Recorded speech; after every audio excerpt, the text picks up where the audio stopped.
اسی طرح سے ایسے ہی ایک اور شوہر جب آدھی رات کو کامیابی سے گھر گھسا ہے تو بغور جائزہ لینے سے معلوم ہوا کہ بیگم آرام کر رہی ہے۔ انہوں نے آزمانے کے لیے کھنگارتے ہوئے گلا صاف کیا مگر بیگم کو متوجہ نہ کر سکے۔ بیگم صاحبہ بھی بڑی شائع تھیں، وہ جان بوجھ کر سونے کی ایکٹنگ کر رہی تھی، حالانکہ وہ تو پہلے ہی آٹھ پہ جاگ چکی تھی، مگر وہ چاہتی تھیں کہ دیکھیں اب یہ شوہر نامراد، معاف کیجئے گا شوہر نامدار کیا حرکتیں کرتے ہیں۔ پہلے کھنگارنے کو تو انہوں نے معاف کر دیا، لیکن دوسرے لمحے شوہر صاحب نے ہاتھ دھونے شروع کر دیے۔ تم یہ کیا کر رہے ہو؟ بیگم کی گرہی دار آواز آئی۔ شوہر صاحب نے ایک جھرجھری لی، ڈرتے ڈرتے انہوں نے کہا کہ اب کیا کہیں، ہاتھ تو بیچارے اس لیے دھو رہے تھے کہ شاید بیگم مہربانی فرما کر کھانا گرم کر دیں، مگر آج تو ان کے تیور نام والے لگتے تھے۔ انہیں احساس ہوا کہ بیگم صاحبہ بھانپ گئی ہیں کہ وہ کھانا کھانا چاہتے ہیں، اور وہ خود بھانپ گئے کہ بیگم کھانا نہیں کھلانا چاہتی۔ انہیں کوئی جواب نہ بن پایا تو بولے، بیگم اب بھلا ہاتھ دھو کر کوئی سوئے بھی نہ۔ یہی صاحب پھر وہ کہنے لگے، بیگم اب بھلا ہاتھ دھو کر کوئی سوئے بھی نہ۔ یہی صاحب پھر کسی اور دن لیٹ ہو گئے تو بیگم کے ڈر سے کسی دوست کے گھر سو گئے۔ صبح گھر پہنچے تو بیگم کا پارا بھی چڑھا ہوا تھا۔ وہ بیگم رات میں فیصل آباد سے آیا تو بہت دیر ہو گئی، تو میں رشید کے گھر سو گیا تھا، میں نے سوچا تمہیں کیا زحمت دینی۔ اچھا تم رشید کے گھر سوئے تھے؟ مگر بیگم نے گراتے ہوئے کہا۔ مگر کیا؟ شوہر نے بکری ہو کر کہا۔ میں نے، اب بیگم کہتی ہیں، میں نے آصف، انور، افضل، لطیف کی طرف فون کیا تھا، جس سے پوچھا اس نے یہی کہا کہ تم رات اس کے پاس تھے۔ شوہر بولا کہ بس انہوں نے میری خاطر کہہ دیا ہوگا، میں تو رشید کے گھر تھا اور اس کے گھر پہ فون نہیں ہے۔ تم رہے ہی اس کے گھر اسی وجہ سے تھے کہ اس کے گھر میں فون نہیں لگا ہوا۔ اسی طرح سے ایک شوہر، اس کا نوکر جو ہے وہ روتے روتے آیا اور صاحب سے کہنے لگا، صاحب بیگم صاحبہ نے مجھے بہت مارا ہے، انہیں سمجھائیے۔ بھائی بہادر بنو، شوہر نے اس کی کمر تھپ تھپاتے ہوئے کہا، کیا تم نے ہمیں کبھی روتے دیکھا ہے؟ حالانکہ ہمیں روز مار پڑتی ہے۔ آگے نوکر کہنے لگا، سر کہ لیکن سرکار آپ کی تو وہ بیگم ہے، آپ کو مار سکتی ہے، میں تو نوکر ہوں، کم از کم میری تو عزت کریں، آخر نوکروں کو بھی کوئی عزت ہوتی ہے۔ وہ پھر روتے ہوئے یوں فریاد کرنے لگا جیسے شوہروں کی تو کوئی عزت ہی نہیں ہوتی۔ شوہر بھی اتنا تنگ تھا کہ منہ سے یہ بات نکلتے رہ گئی کہ اچھا تسلی نہیں ہوتی تو میری بیگم لے لو۔ سامعین محترم، ایسے ڈرپوک شوہروں کی نسل عام ہے اور ہر گلی میں بلکہ تقریباً ہر گھر میں بکثرت پائے جاتے ہیں۔ ایسے شوہر حضرات میں زیادہ تعداد زن مرید شوہروں کی ہوتی ہے، وہ کہ کچھ مصلحتاً ڈرپوک بنے ہوتے ہیں اور وہ تالی بجانا نہیں چاہتے، اس لیے تالی بجانے کو دوسرا ہاتھ آگے نہیں کرتی۔ موادہ کہ تالی بجے بھائی تالی بجے سے نکل کر گھر خالی بجے بھائی خالی بجے۔ ایسے مصلحتی شوہر جب بھی بولتے ہیں تو مردے کی طرح کفن پھاڑ دیتے ہیں، پھر وہاں خالی تالی نہیں بجتی بلکہ ڈسکو میوزک بجنا شروع ہو جاتا ہے، جس میں گھر کے تمام برتن آلات موسیقی کے طور پر استعمال کیے جاتے ہیں۔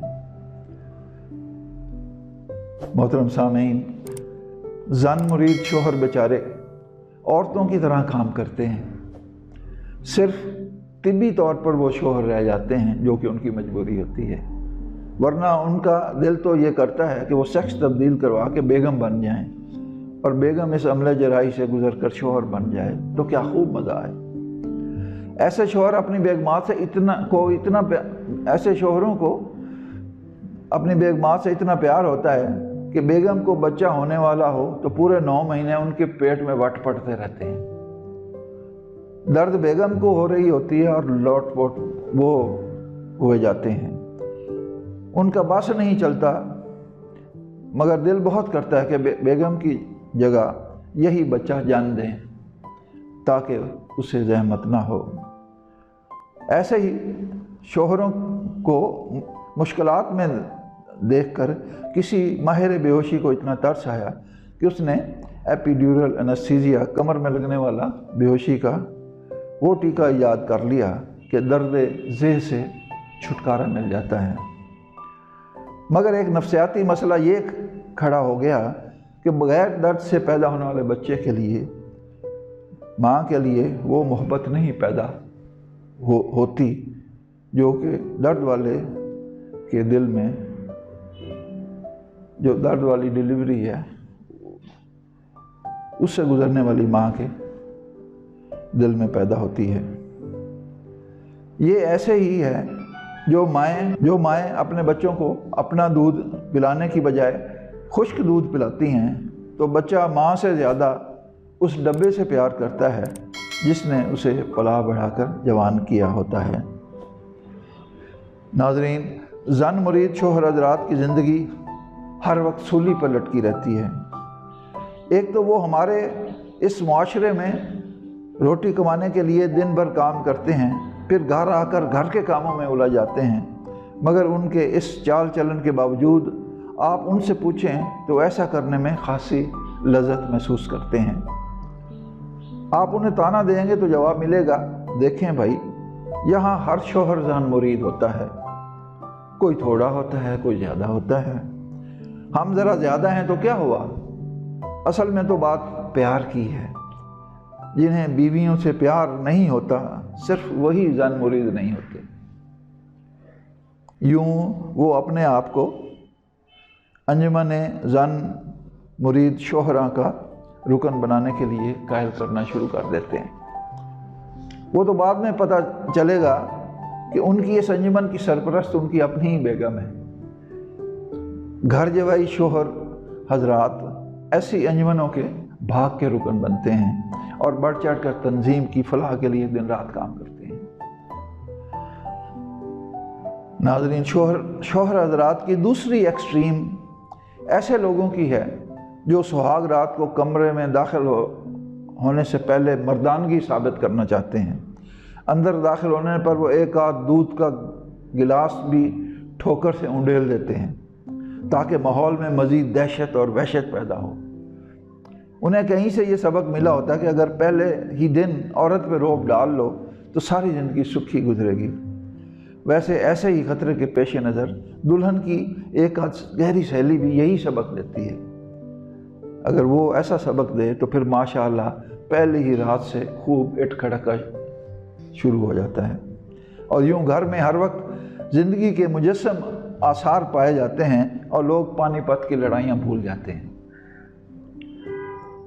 नाज़रीन, ऐसे दहशतगर्द शोहर असल में ज़्यादा ड्रामा शरामा कर रहे होते हैं, मगर जिनके वाकई इरादे ख़तरनाक होते हैं वो नाजायज़ तौर पर हर पुलिस बनना चाहते हैं, ज़ौजा मोहतरमा को दबा कर रखना चाहते हैं और उसे सिर्फ अल्लाह मियाँ की गाय या बकरी बनाना पसंद करते हैं। तो उन्हें गाय या बकरी तो हाथ आ जाती है लेकिन बेगम नहीं। इन शोहरान मोहतरम में से एक किस्म शक्की खामदैन की भी होती है।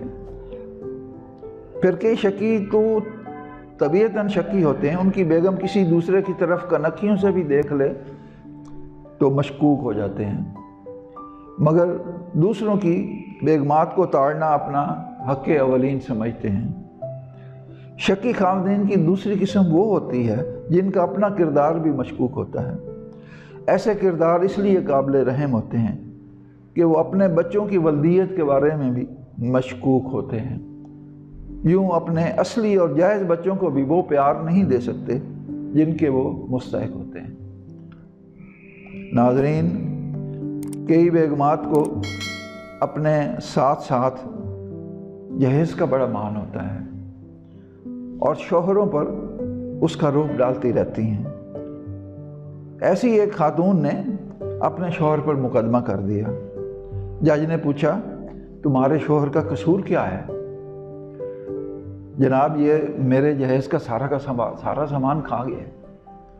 अच्छा भाई मिस्टर शोहर बताओ क्या ये सही कहती है? जज ने शोहर से पूछा। जनाब इससे पूछो तो सही कि ये जहेज़ में क्या लाई थी। जज ने इस्तफसार किया, क्यों बीबी तुम जहेज़ में क्या लाई थी? जी मैं 2 मुर्गियां और 2 दर्जन अंडे लाई थी। ये तो खैर इस शोहर का हाल के जो खाने वाला जहेज़ साथ लाई थी, मगर जो खैर से वाकई ट्रक भर कर जहेज़ लाए तो वो शोहर को सारी उम्र तानाज़नी का सामना करना पड़ता है। तुम्हारे पल्ले क्या था जब तुम ब्याह के लाए थे? सारा सामान तो मेरे घर वालों ने दिया था। अब रोब किस बात का झाड़ते हो? ऐसा जहेज़ी शोहर घर के किसी सोफे पर बैठने की कोशिश करता है तो आवाज़ आती है, ज़रा आहिस्ता बैठें, टूट जाएगा। चाय पीते प्याली ज़रा भी गैर मुतवाज़न हो तो बेगम ज़रा ध्यान से, फ्रांस का सेट है, कहीं टूट ना जाए। ये तो जहेज़ के डसे जहेज़ी शोहर का हाल होता है। जो घर जवाई होगा उसके साथ क्या होता होगा?